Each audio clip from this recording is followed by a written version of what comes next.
is Irvin Goodman's dossier. He was running for district attorney. A very interesting person, a real fighter, and a very courageous individual, fighting for the cause of the underdog and for civil rights. Next, and this is Irvin on the left, visiting Tom Mooney. Tom Mooney was a cause celebre. I don't know that any of you remember the name Tom Mooney. Tom Mooney was arrested in San Francisco at the time of the 1916 Preparedness Day parade. This was when Wilson was setting the ground to get America into the war, a Preparedness Day parade. A bomb exploded, killed 9 people and injured a number of others. And they had to have a scapegoat, so they went to the head of one of the unions, picked up Tom Mooney and sentenced him to death. The death sentence was commuted to life imprisonment, and about 3 or 4 years later, when the hysteria was over, he was released. Irvin was part of the legal team that protected and helped Tom Mooney. I don't know who the person on the right is. Calicut? Who? Calicut? Calicut, I think that was the name, yeah. Next. I can identify everyone but the boy on the left. In the back is Sam and Myrtle, Harriet, Margie and Betty. In the front is Sharon. Shirley. Now who's the boy? I think you know the boy. No, this one. Is that Merle?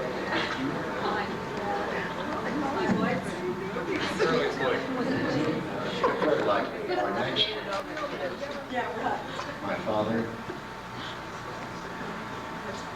That was taken about the time of Feely's marriage in 1916 on 10th and Clifton Street in Portland. Next. Will again.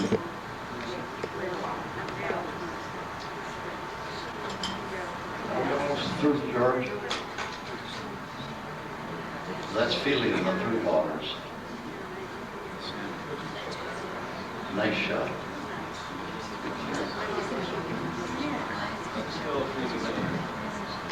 Next, the 3 Health boys. Focus a little better. Handsome kids. Al on the left, Bob, and Harold in the center. Yeah, next.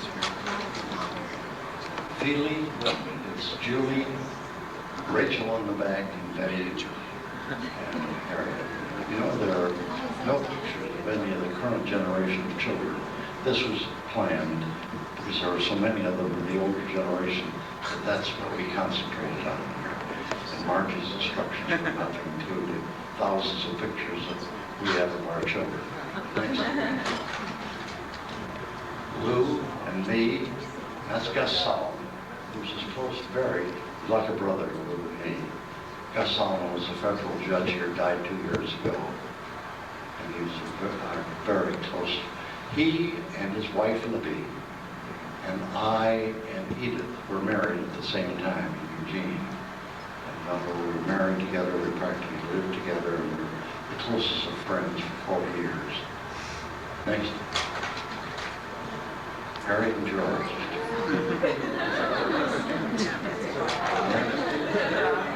One of my favorite pictures of Louis, taken 6 years ago at the Portland airport, his last visit to Portland. And that was Feely about 2 or 3 years before she died. Next. Harriet and George and the children. Next. Again.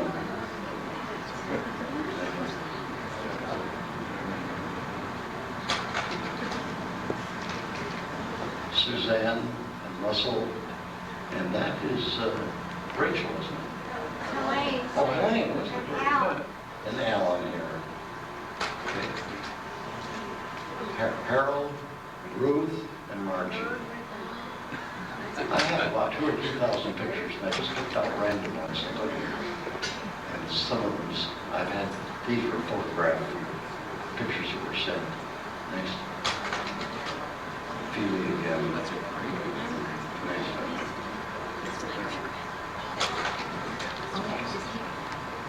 This is Ray. Is that Janet? Yes. And me and the boys. Who's the dog? The daughter and his son. Nice picture. Where was that taken, Janet? This is Sacramento Delta that was about 5 years ago. Uh-huh. People and Mary and who are both starting to work. Nice picture. Next. There we are. The only picture of a child I've ever let in here. Next. Harold's wife and mother taken at his wedding.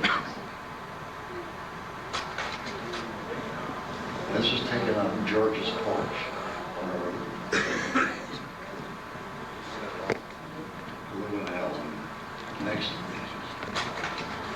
Again, move closer. Next.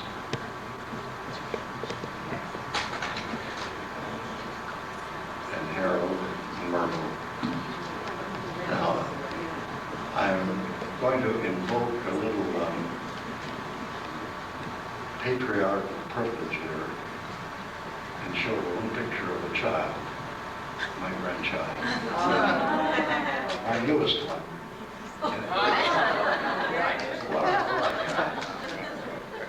Oh, that's not 50. I'll see it in a moment. I thought it was in there. I got the time wrong. This is an interesting picture. Leon, when was that taken? That was the... 72. 50th wedding anniversary. Yes, 50th wedding anniversary. Sam and Myrtle Goodman. The whole family. Next. And offspring. Yeah. There he is. Okay, that's it for the show.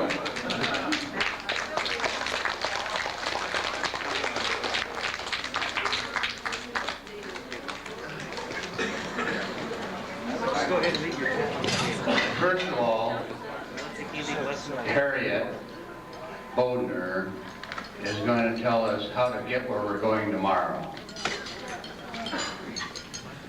And incidentally, Harriet was the one that put all these pictures together, and again, I would tell you how fantastic it was. I didn't say how good a job Mort did. I got to tell you something. We had a little meeting, the planning commission here, of the Salzmans and the Goodmans and myself, the other night, and when we covered what was going on this evening, Mort was so enthusiastic and full of vim and vigor, and he said, well, I'll take care of this program that he just went through in 10 or 15 minutes. I said, Mort, you can't do it. It's going to take an hour.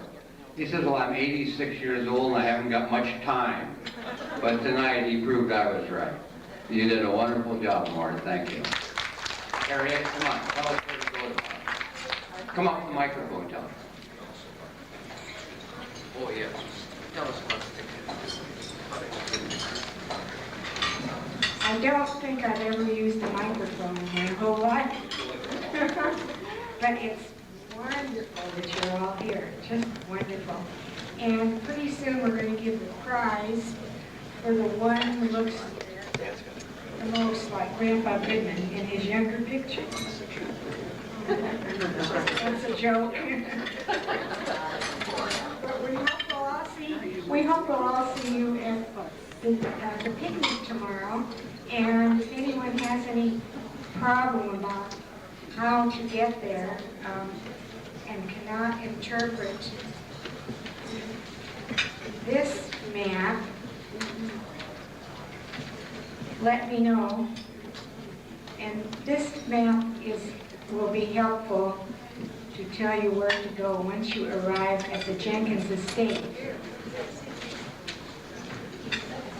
And after the picnic, Russ Hoflick and Suzanne would love to have you stop by, any of you who would like to see farm life in suburban Portland.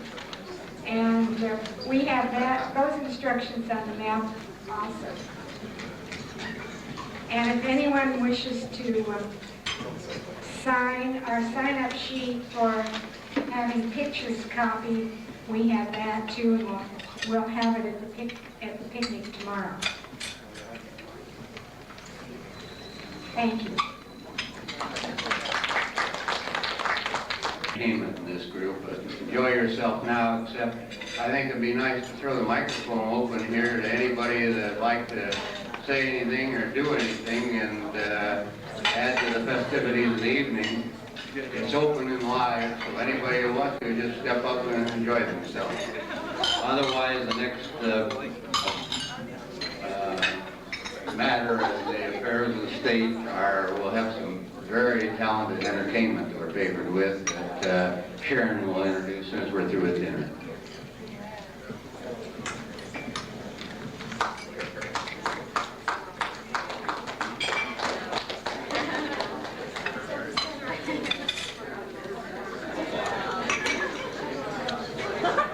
For which we are much distressed, the consortium of the San Francisco-based Health Fund families offer all of you the following reflection. Birth is nothing without virtue, and we have no claim to share in the glory of our ancestors unless we strive to resemble them. We continue to strive on. All of our love and best wishes, Eric, Lane, Noah, Scott, Diane, Nicholas, Benjamin, Lucas, Liza, and Williams. I have done my part now.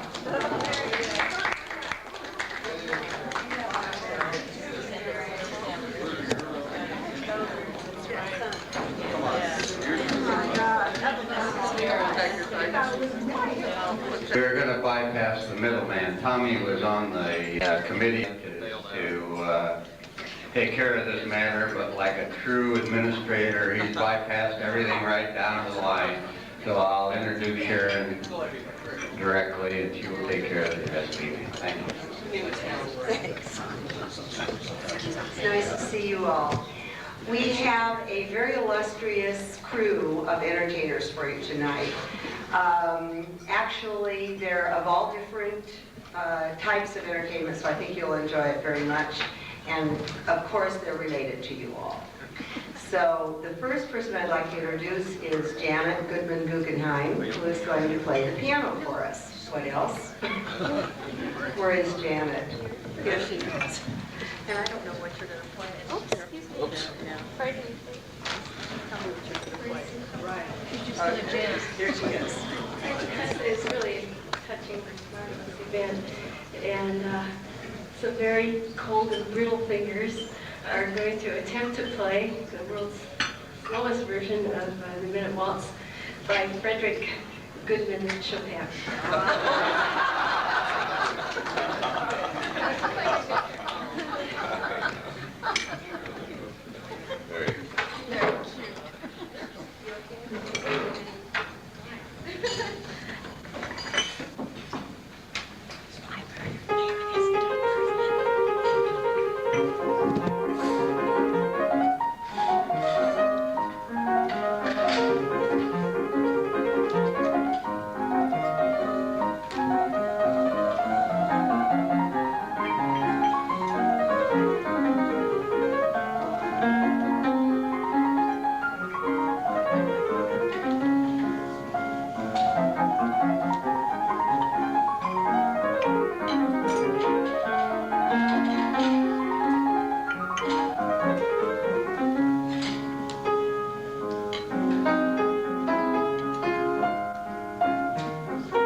Thank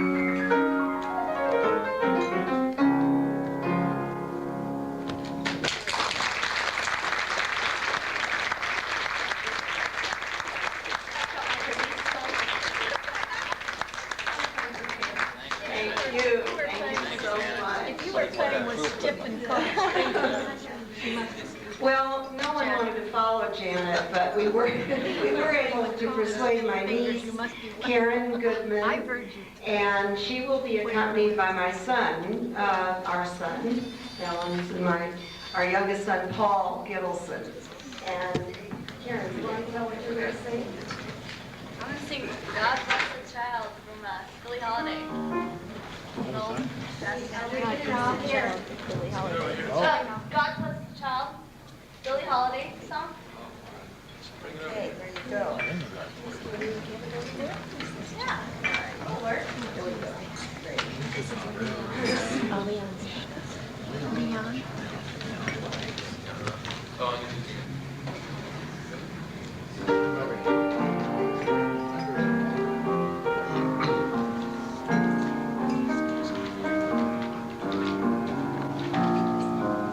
Them that's got shall get, them that's not shall lose. So the Bible said, and it still isn't news. Mama may have, and Papa may have, but God bless a child that's got his own, that's got his own. Yes, the strong get more, while the weak ones fade. Empty pockets don't ever make the grade.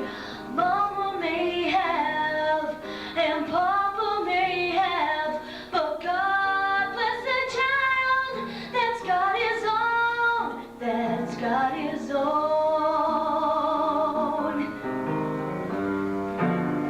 Money, you got lots of friends coming round your door.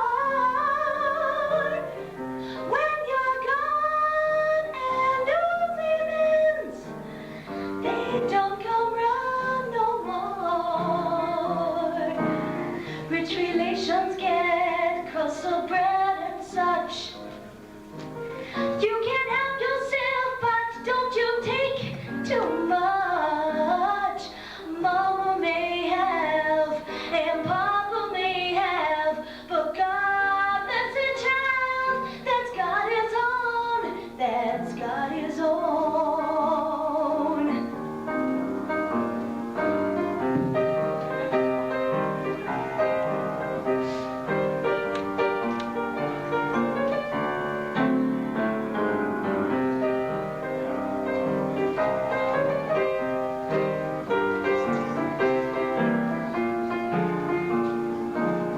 Rich relations give crusts of bread and such. You can help yourself, but don't you take too much.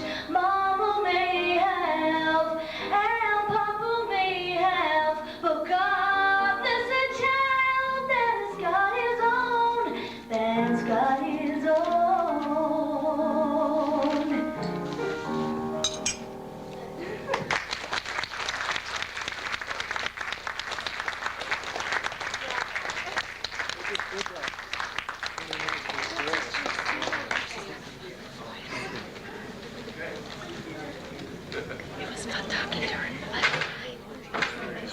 Paul will introduce himself. I don't know. This is Paul Gittleson. Family tree. Well, it was hard to come up with an appropriate song with all these health bonds, and we have Saltzman and Fischl and Druck. It was hard to find a song about Goodman, but I dug deep and hard, and this is what I came up with. A good man is hard to find. You always get the other kind. Just when you think that he is other gal, and you rave, you even crave you to see him laying in his grave. So if your man is nice, take my advice and hug him in the morning, kiss him every night. Give him plenty of love and treat him right, for a good man nowadays is hard to find.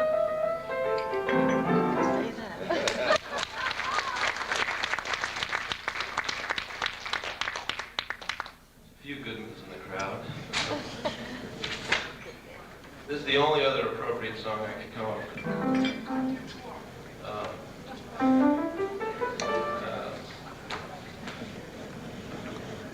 Hang on, think of it.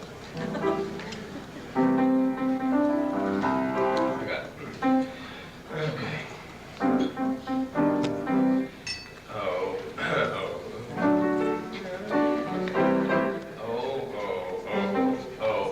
Many years ago when I was 23, I was married to a widow who was pretty as could be. This widow had a grown-up daughter who had hair of red. My father fell in love with her and soon they two were wed. This made my dad my son-in-law, which changed my married life. My daughter was my mother, cause she was my father's wife. To complicate the matter, even though it brought me joy, I soon became the father of a bouncing baby boy.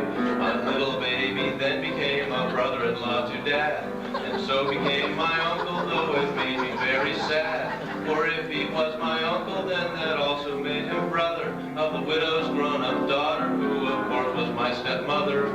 Father's wife then had a son who kept them on the run, and so became my grandchild, for he was my daughter's son. My wife is now my mother's mother, and it makes me blue, for even though she is my wife, she's my grandmother too. Now, if my wife is my grandmother, then I'm her grandchild, and every time I think of it, it nearly drives me wild, for now I have become the strangest case you ever saw. As husband of my grandmother, I am my own grandpa. Sing along with me now. Well, I'm my own grandpa.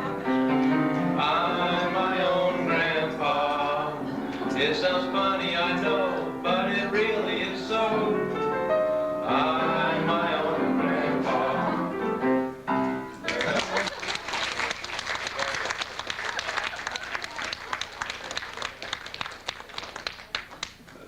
That's it, folks. Is that Tom Lehrer or is that Paul? How can you top? I am my own grandpa. Let's put a cap on it and go to the picnic tomorrow and all talk about tonight. It was wonderful being with you all, and Mort did a fantastic job tonight. I mean, that was worth coming all the way up from the desert, and I'm sure wherever you came from, it